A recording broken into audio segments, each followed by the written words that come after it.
Hey, what's going on, guys? Welcome back to Marriage, Money, and Mindset. We're your hosts. I'm Jared. And I'm Alexis. And welcome back to episode 21 of Marriage, Money, and Mindset, guys. So y'all know how we do. We got to kick it off with the announcements. Appreciate the new subscribers and the existing subscribers for returning back to our channel. And thank you to the followers on IG, Instagram. If y'all haven't followed us yet, please consider subscribing to both our channels on our Instagram and on our YouTube. We want to say thank y'all for watching last week's episode 20 on how to prepare for real estate investing, where we discussed the basically what mindset as far as what to consider going into investing in real estate.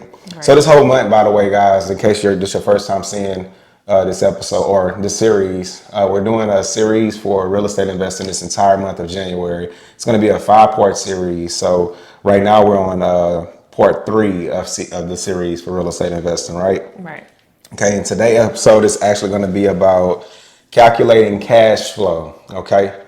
So calculating cash flow is, pretty much what makes the deal, right? Understanding the numbers, right? It's very important to know the math, and that's, as you can see, we have a whiteboard today, right?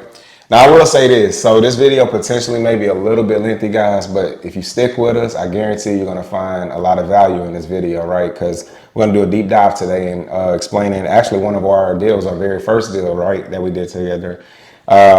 Just to kind of use that as an example to demonstrate how, you want to calculate cash flow, but also how appreciation, how it can actually perform, right. Short term. In the short term, right? Okay, so anyway, before we kick this off, guys, we always got to let y'all know we are not financial advisors. What we're talking about today is just for educational purposes, okay? So before we start, you got anything else you want to mention to them, or are you ready to just dive in? Let's dive in. All right, we're about to get it, guys. So grab your pen and pad and take some notes. Let's get it.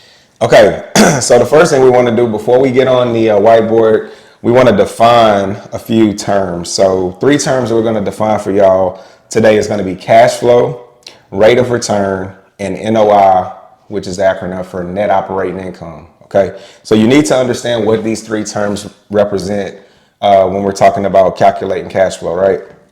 Okay, so calculating cash flow from rental properties is basically involves subtracting expenses from rental income. Okay, guys, your monthly rental income, that's your gross rental income, which is what the tenant pays, right?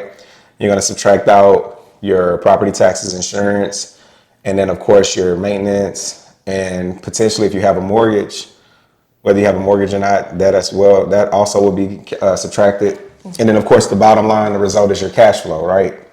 So it's crucial for real estate, for rental properties as an investor, as it helps assess the profitability and sustainability of the investment, right? Positive cash flow also indicates income exceeding expenses, providing a buffer for unforeseen costs.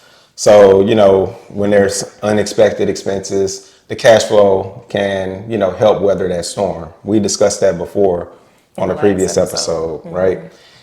It's a key metric to making informed decisions and ensuring a valuable and profitable investment, right, guys? So let's talk about rate of return now. So Hershey, help us with that. Okay, so your rate of return, or your ROR, is usually calculated as a percentage of the property net income or cash flow relative to initial investment.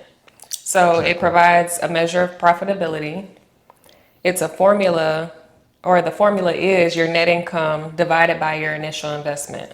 Right. That's very important, guys, because it's one thing to know what your dollar amount is, but it's very important to know what your actual percentage rate of return is, okay? Otherwise, how do you know if you have a deal? Yeah, if your cash flow is $200 at the end of the month. What does that represent? Yeah. On a percentage basis. A good deal or a bad deal? Right, because we want to define how hard our money is actually working for us, right? Okay.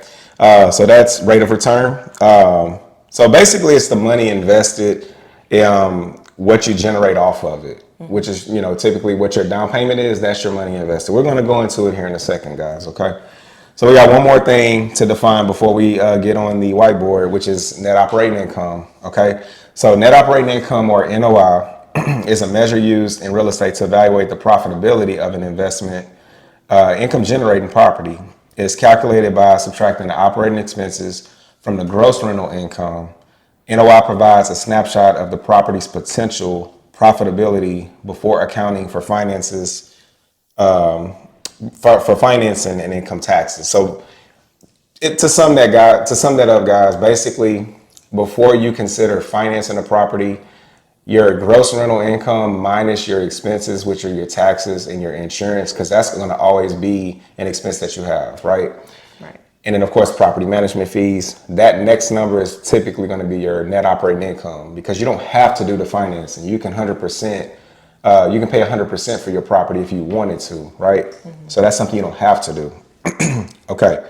So we defined those three terms. Cash flow has been defined, rate of return has been defined, and NOI has been defined, guys. Okay. So now we're going to get into a real example of how the numbers actually worked out for our very first deal, guys. Okay. So I'm about to take you out of school. All right. So let's get into some real numbers, right? Okay. So the very first deal that we've done in real estate investing, guys. Let me go through the explaining what it was. It was a 3-bed, 2-bath, 2-car garage, 1,900 square feet, or 1,946 to be exact. We acquired that property in December of 2016, or actually, Jared did. It was right before we met. So this was a property that he had already acquired before we met. Literally, like as soon as we met, you know what I'm saying? Like I got the property. She came in like month 1, right? Mm-hmm. Okay. So like she mentioned, guys, it was a 3-bed, 2-bath, 2-car garage, and the square footage on that property was 1,946 square feet. Mm-hmm. Now this was in December of 2016, right? When I found this property. You want to sit over there? Sure. Yeah. All right. We're going to switch it up today for y'all. Put her over there and I'm going to be over here. Get this chat away for a little bit. All right, guys. So back to example. So look, December 2016, right? This is when this property was acquired, right? So the purchase price for this property was $80,000, $80K, right? Now, the property before I purchased it had to be appraised, right? Mm-hmm. The appraisal actually came back at $87,000, right? So we're already starting off pretty good. We got some equity in the deal, right? From day one. Part of your due diligence. Part of your due diligence, right? Okay, so check this out, guys. So the next thing we have to determine is how much do we put down in order to purchase this property? Well, when you're buying an investment property, you're typically going to use a commercial loan from your lender. Your commercial lending usually requires you to put down a 15 or 20% down payment. Mm-hmm. For this particular deal, it was actually a 20% down payment, okay, which equates to $16,000, right? We're not going to account for the closing costs just for this example. Yeah, exactly. So 20% down goes toward your balance, right? And like she mentioned, there is closing fees associated with this. We're not going to get all into that. It's typically, just so y'all know, closing fees usually range anywhere between 2 to 5% at max of the purchase price, right? That can also be negotiated, in your contracts. Okay, guys, so look, purchase price was $80,000. It was worth $87,000 at the time of purchase, right? We draw a little house right here, just so y'all can keep up with this. So this is our single family. And it was a single family, by the way, guys. Okay, so it's worth $87,000. You like my house? Yeah, I like your house. All right, guys, so check it out. That's our down payment, $16,000, right? 20%. And this is your actual investment, okay? So I'm gonna put a little star right here, just that it represents investment, okay? Like we discussed when we were just talking about rate of return, this is the number that we want to focus on, how hard this money is going to be working for us, right? Your all-in cost. Right. This is your this is your down payment. So we want to generate a return off of our down payment. Mm-hmm. Make sense? Okay. So of course, the remaining 80% for this deal came from the bank in the form of financing. So we put down 20%, the bank financed 80%, which is $64,000, right? $64K, which is our 80% financing, right? Okay, guys. So this is actually the liability, the loan, right? Okay. So let's get back into the numbers. So this financing was on the amortization, which is the loan, the terms. At the time was 20 years at 4%. So what that means is over the course of 20 years, you're going to pay an interest rate of 4%. It's a fixed rate on this on this $64,000 that we lend you, right? So let me put that over here for y'all. So that ended up equaling to $388 a month, right? That's your principal and interest payment, right? P&I. And while he's writing that, there's fixed rates and then there's adjustable rate mortgage or the ARM, ARM. Yeah, right. Which so the I fixed rate, yeah, that stays the same for the life of the loan. right. And adjustable rate mortgages, those can fluctuate after the fixed period. Exactly. Okay.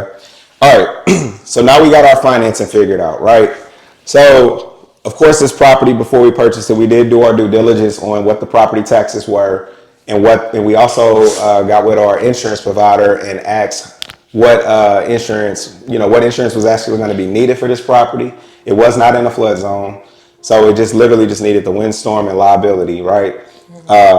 And once we got a bid on that, you add up the two and then you divide it by 12, and that's how you come up with your monthly payment for your taxes and insurance.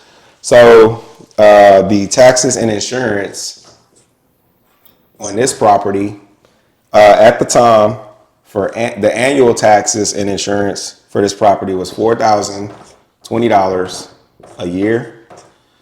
And what that broke down to on a monthly basis, guys, was $335 a month, right? Okay. Hope my handwriting is legible. Okay. Now we got all our expenses figured out outside of property management. Now, of course, going into property management, we have to figure out what we're even going to rent this property out for so we can figure out what that fee is going to be. It's 10% of your gross rental income, guys, okay? So at the time, this property was able to rent out, the comps in the area was around $1,300 a month, right? So we were going to rent it out for $1,300 a month, right? So that's going to be our gross rental income, right? So I'm going to just abbreviate that. Gross rental income, $1,300 a month. And right? the comps that he's referring to is the comparable rents in that area. Exactly. Okay. So I'm going to do the numbers on this side. Okay. We're switching again. Yeah, you can switch. All right. Got you walking in this episode. All right. All right, guys. So keep up with us, please. So 3-bed, 2-bath, 2-car garage, 1,946 square feet. December 2016 is when this property was acquired. The purchase price was $80K. It's worth $87. Down payment $16,000. That's 20%. $64,000 was the financing at 80%. The monthly payment turned at it was a 20-year amortization at 4%. You get $388 a month in principal and interest.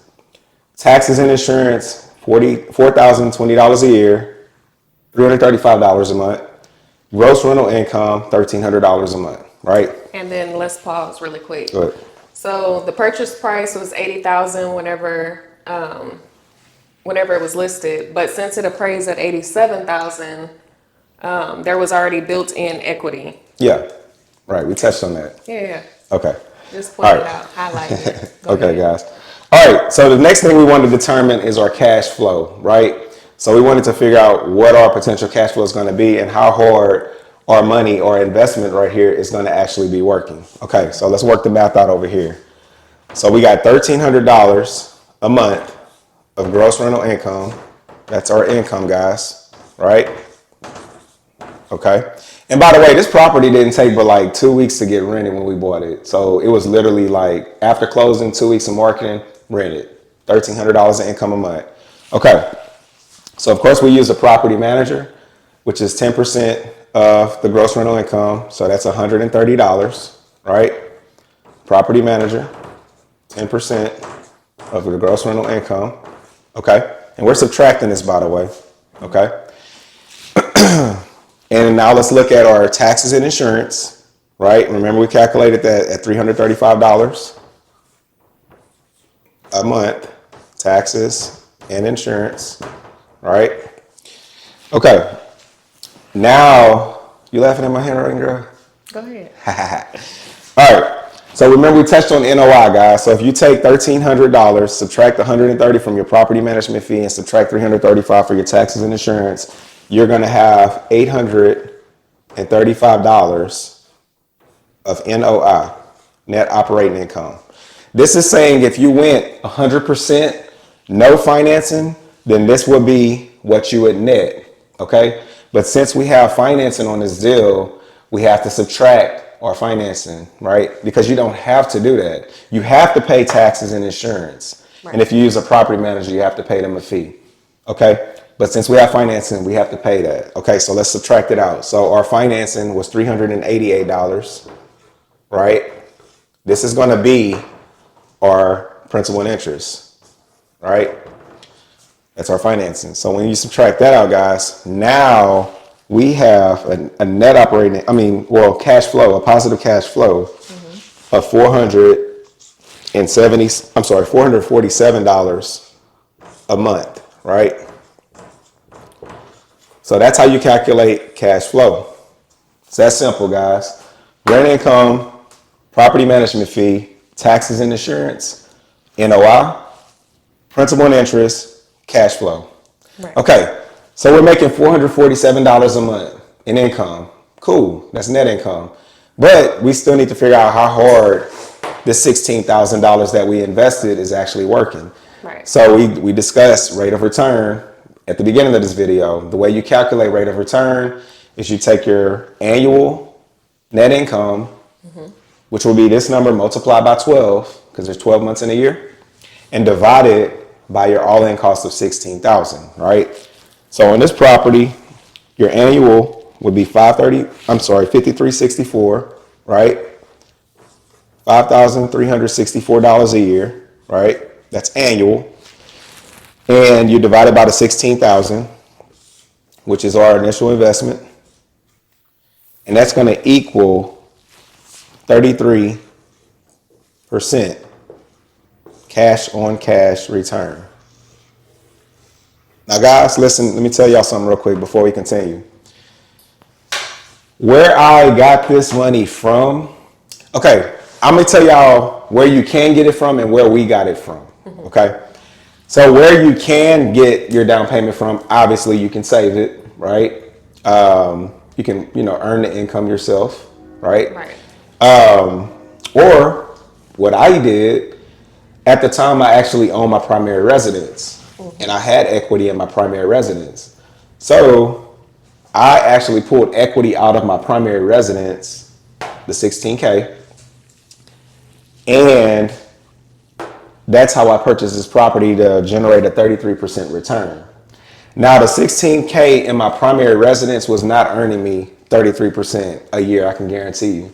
Now it's probably, say again? It was just locked up in your house. Yeah, the money was locked in my home. Which many of you can, empathize with. Many of you have equity that's locked up in your home, so you can tap into that. Now, I also will state, guys, at the time, this is back in 2016, right? So the rates on this home equity loan that I took out of the equity that I took out of my home was a lot lower than what it is today, guys. So I'm not telling y'all to consider doing that now because interest rates are like 6, 7, 8%. This money I got for like 3.25% or 4%. Actually, it was the same as it was a little lower than the commercial loan.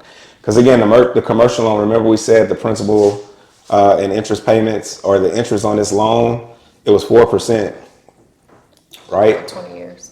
For 20 years, yeah, thank you. 20 years, all right? So your down payment, guys, can actually come in the form of equity. Now, by doing that, this actually made this an infinite return because I have no money in the deal. The money, the down payment came from equity out of my home, finance from the bank. The bank gave me the equity, and then they also gave me the loan of 64,000, right? And it was technically 100% finance at this time. So I just basically created income off of equity just sitting in a home, right? And I'm also building equity from this home. And let's talk about that part now. Okay, guys. So, and just real quick, if y'all are interested in calculating your principal and interest payments, a great resource you can use is calculator.net. Calculator.net. I use it all the time whenever I'm running numbers for my deal or deals, and it's a great way to give you an estimate. And we've already touched on, did we touch on where you can look up your property taxes? Okay, real quick. Go ahead and tell them that real quick. Okay, so whenever you're looking for insurance, you can shop around at your local insurance companies to get bids. Right. And for your property taxes, you can go to your county's website and search the address to figure out what the taxes were. Yeah, I mean, exactly. It's as simple as a Google search. Like in our jurisdiction, it's like what, jcad.org or something like that. JCAD. I can't remember the exact name, sorry. But usually you can go on the county's website, type in the address, and it'll show you the exact amount of property taxes paid for like the previous 10 years, up to the previous 10 years in property taxes, right? All right, guys. So literally, this is the formula. This works for 1 unit, 5 units, 10 units, 100 units. It doesn't matter. This formula will always work, right? So if y'all need to rewind this video and go back and watch it all over again, please do, because this is very valuable for your journey. You need to know your numbers, guys. It's just a formula. It's a formula, right? Okay, so remember these numbers, right? Because I want to show y'all something that happened next, okay? I don't know if I got room. I'm gonna have to do some erasing. I can just do some erasing on this side just to break down the next part. Now this y'all definitely gonna pay attention to, because we touched on this channel here. I got it. Just hold that for me. We touched on this channel before about appreciation. Now, appreciation, guys, let me tell y'all something. This deal was like, it really like showed me how real that can be. And again, it was the first property. First deal out the gate. And another thing that y'all need to thank you, babe. Technical difficulties. You know, guys, the due diligence in educating myself. Oh, I did tell y'all I was gonna show y'all a book too. It's in my car.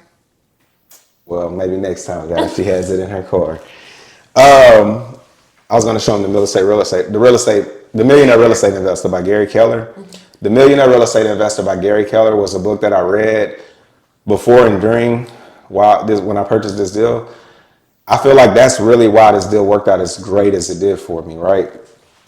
So let's talk about it real quick. Okay, so I'm gonna show y'all something that's crazy. All right, so purchased the property December 2016. So that money that I was making, you know, that cash flow of $447 a month in net income, I was actually reinvesting that, trying to pay down the principal balance. That balance that I had of 64,000. Right. My very first out the gate mindset was, okay, I want to hurry up and pay down my principal so I can have no debt on my deal. At the time, guys, I was still learning. I still haven't adopted a new mindset yet. I still had that old mindset of hurry up and get out of debt. That was my mistake, basically. I'm gonna show y'all why it was a mistake. Right. During this journey of principal paying down the mortgage, I think it was around October of 2017, right? So from January to October, I'm learning about Robert Kiyosaki's method and Rich Dad Poor Dad. So Rich Dad Poor Dad, right? This book, guys, highly, highly recommend. Rich Dad Poor Dad. He talks about basically using equity as leverage. Well, I actually demonstrated it when I purchased it, but how to use it out of investments, because you can do the exact same thing with an investment property. So let's talk about it. All right. So $64,000 was my financing, right, guys? So 64K. Right? That was from January to October 2017. We're about 10 months in. Yes. This is how much I've actually paid the principal down by adding my net income and also applying a little bit more on top of that to try to help principal pay it down. This is literally how much principal I had paid down by this point, by October. $20,000, guys. That was my pay down, right? Okay. So now, here we are in October of 2017. I have a balance of 44,000, right? That's all I have left. This is my remaining balance, right? Okay, remaining. So watch this. I went back to my lender. I said, hey guys, I think I want to take some equity out of my rental property because I want to purchase more properties, right? They said, okay, no problem, Mr. Pantalion. However, we're going to have to get a new appraisal, right? Because this $87,000 appraisal, it's no longer valid 10 months later, right? Okay, no problem, cool, let's get the appraisal done. So they hire an appraiser goes out, appraises the property, reports it back to my lender. And I can still remember the day I received that information. I was at work, driving my work truck, or work car at the time. We had the Crown Vics back then. Lender calls me and says, hey, Mr. Pantalion, okay, we just want to let you know we got your appraisal back and your new appraised value is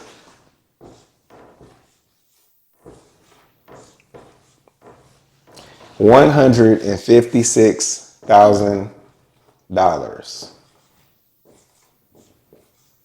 10 months later, guys. This is no cap, like the youngsters say. And I'm gonna prove that it's no cap because we're gonna pop up somewhere in the video. I don't know if we're popping it up right here or maybe after this. I'll link the appraisal. We're gonna show y'all both appraisals when we purchased this property and 10 months later, the new value, right? So back to what happened next, guys. So off of this 156,000, this is the new value of the property. New value, right? I can take up to 80% of the new value minus my remaining balance. So let me show y'all how that looks. So you would take 156 multiplied by 0.8, and that's going to give you 124,000. All right, $800. This is 80%. Hey, don't start.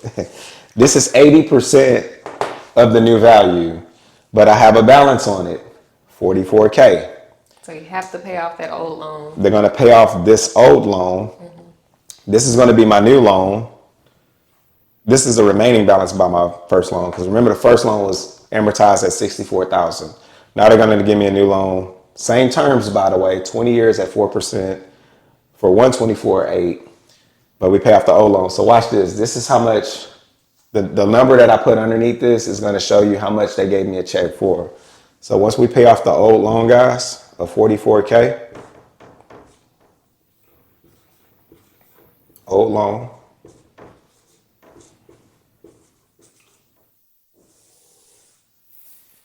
the bank gave me a check for $80,800. Tax free? I'm gonna say it. Go ahead. Hershey boy, she be jumping that gun. I was gonna write it while I said it. Anyway, tax free, guys. The reason this is tax free is because it's debt. I borrowed money out of my home, paid off the old loan, and this was the remainder. Okay.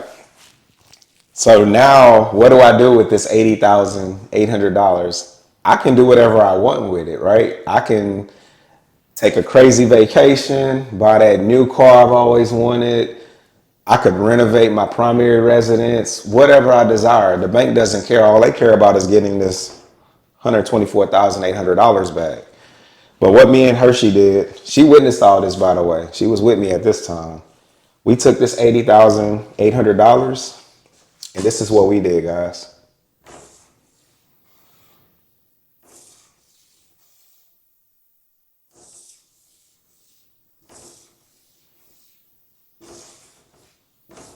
We bought 2 more properties, right? Now notice when we when we took out the equity in this home, the P&I did increase, right? Because before the P&I was $388 a month because it was, financing $64,000. Well, now we're financing $124,800. So the P&I did increase to give me one second. I apologize. Oh, $757 a month, right? Which left us with a cash flow on this particular property of $78 a month, right? Still positive cash flow. It's still positive cash flow. And it was like, that turned it all the way down to 5.85% on the money that we originally borrowed. But now that we have 2 more properties bringing in income, well, now our income, and I believe that was what, excuse me, Guy and Anna. We name our properties, by the way, Guy Circle and Anna Lane. We're probably generating another 400 from this one a month, and probably another, I don't know, 350 a month, if I can recall. So 400, 350 plus the 78. Now that's our new net income, guys. Right. I know this looks crazy, and I apologize if it does. Please go back and rewatch this video if you need to, understand it better. I hate that it looks like this. I wish there was a better way I could do it.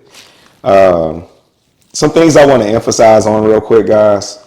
So when you look at leveraging your property, you actually make a greater return real quick. So look, let's talk about that. So when I showed y'all the math earlier, the NOI was, let's see. 12.5%. It would have been a 12.5% return. The NOI was $835 a month in income. Right. Before we subtracted out the P&I, right?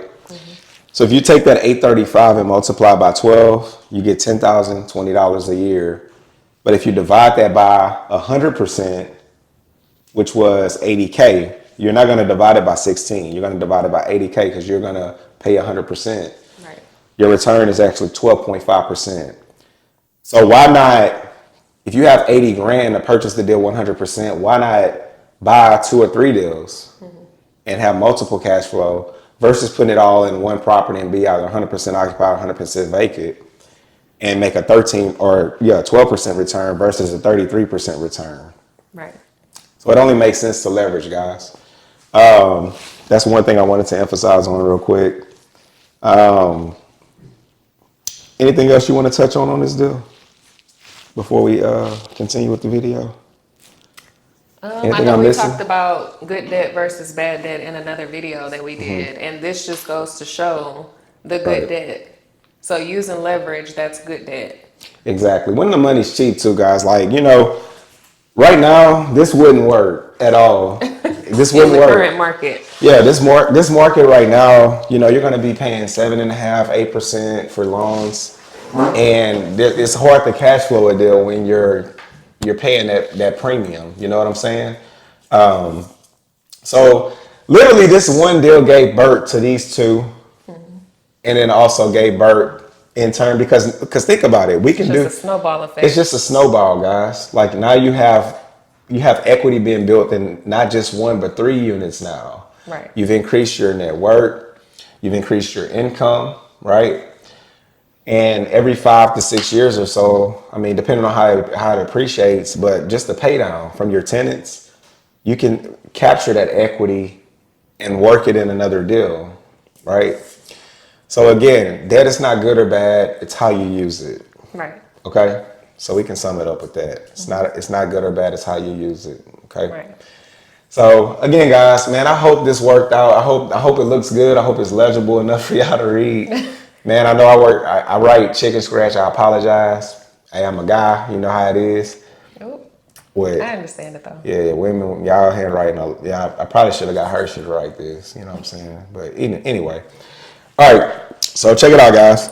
Next week, we're going to come back and we want to discuss with y'all purchasing or buying your first deal. So things to consider when buying your first deal. The ins and outs. Yeah, you got to know due diligence, the contracts, the whole process, how it all works. We want to walk y'all through exactly from A to Z, how purchasing your first deal should probably go, right? So that's going to be next week's episode, guys. Anything you want to add No, I think we or covered touch it. on? You good? Yeah. Okay. Well, guys, hey, we appreciate y'all for coming and, sticking with us. If this was helpful, Yeah, give us a thumbs up yeah, and share share it. this video with somebody who you think it would benefit. Yeah, exactly, guys. So we appreciate y'all. See y'all next week. Y'all take care. Peace.